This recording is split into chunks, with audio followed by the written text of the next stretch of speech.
आज पाकिस्तान में हमारा 5वां रोज़ा है और मैंने और रिमी ने सहरी में ब्रेड आमलेट और चाय से सहरी खा ली थी। और रिमी के अब्बू ने देसी घी का पराठा और आमलेट और चाय से सहरी खा ली थी। उसके बाद फिर मैंने नमाज़ पढ़ ली थी और अपनी तस्बीहात पढ़ ली थी। उसके बाद सो गई थी और उसके बाद सुबह उठी थी। बिस्मिल्लाह अल्लाहुम्मा सल्ली अला सय्यिदिना मुहम्मद वअला आलिहि व सहबिहि वसल्लम। अस्सलाम वालेकुम, कैसे हैं आप सब लोग? मैं भी बिल्कुल ठीक हूँ। सुबह उठ के तो फिर मैंने क्लीनिंग कर ली थी। उसके बाद मैंने क्रीम चाट बनानी थी, उसके लिए मैंने स्ट्रॉबेरी और क्रीम मंगवा ली थी। उसके बाद साथ मैंने पकौड़ों की तैयारी कर ली थी। ज़ोहर की नमाज़ पढ़ ली थी। उसके बाद कुछ एक्स्ट्रा काम थे वो कर लिए थे और उसके बाद 4 बजे जब मैं शुरू कर लेती हूँ पकौड़ों का पहले कर लेती हूँ। उसके बाद जूस वगैरह रिमी बना लेती है। आज मैंने क्रीम चाट बनानी थी, इसके लिए मैंने फ्रूट कट कर लिए थे। और जब मैं मुख्तलिफ डिज़ाइन में जब मैं फ्रूट काटती हूँ तो रिमी कहती है मामा जी आपको जी कैसे इतने अच्छे डिज़ाइन आ जाते हैं, कैसे आप सोच लेती हैं जी सारा कुछ। मैंने कहा जब ऐसे ही जब चीज़ बनानी होती है तो खुद ही आइडिया आ जाता है। 2 बड़ी चमचे मैंने दही की ले ली थी, हाफ पैकेट मैंने क्रीम ले ली थी। इसमें मैंने थोड़ा सा नमक, काली मिर्च और चीनी डाल दी थी और इसको अच्छा सा मिक्स कर लिया था।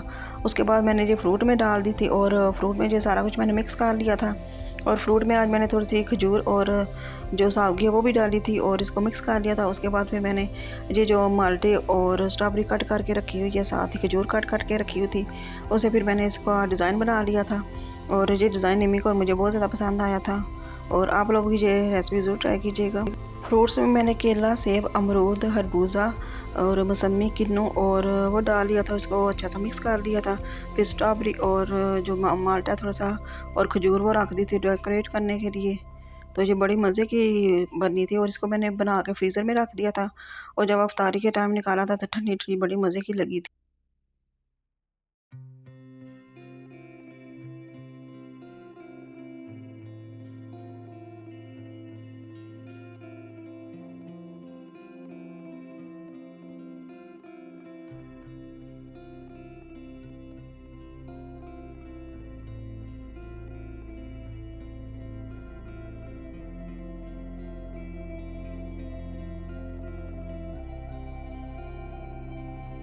बर्गर बनाने लगी तो इसमें मैंने चिली सॉस डाल ली थी, साथ ही मस्टर्ड पेस्ट डाली है, केचप और मायोनीज़ डाली थी, इसको अच्छा सा मिक्स कर लिया था।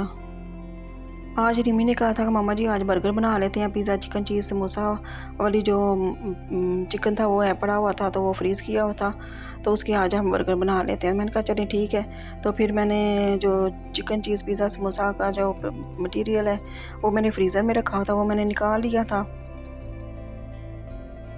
चिकन, चीज़, पिज़्ज़ा, समोसा को मैंने माइक्रो में गर्म कर लिया था। उसके बाद बंद के दोनों साइडों में मैंने सॉस लगा ली थी और फिर मैंने दरमियान में चिकन रख लिया था और जो हमारे मज़ेदार से बर्गर बन गए थे। एक बर्गर मैंने बनाया था, बाकी फिर रिमी ने सारे बर्गर बना लिए थे।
मज़ेदार से हमारे बर्गर तैयार हो गए। उसके बाद फिर मैंने असर की नमाज़ पढ़ ली थी और उसके बाद फिर पकोड़े बनाने लगी। तो आज मैं बैंगन और आलू के और मिक्स जो पकोड़ा वो बनाने लगी हूँ।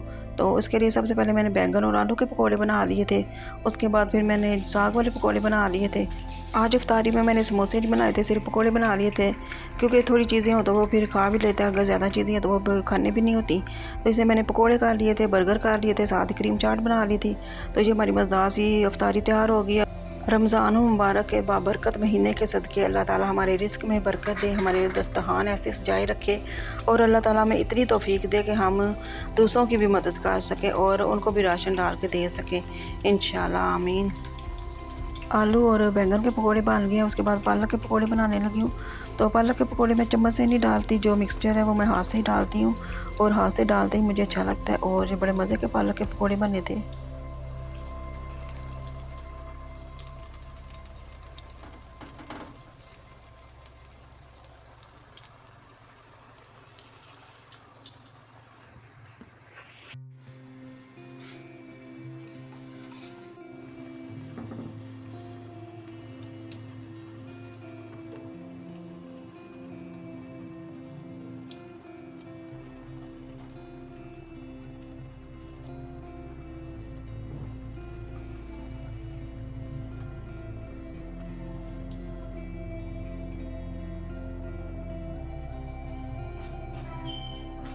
मुझे चूल्हा आस्ता करना आके ज़रा।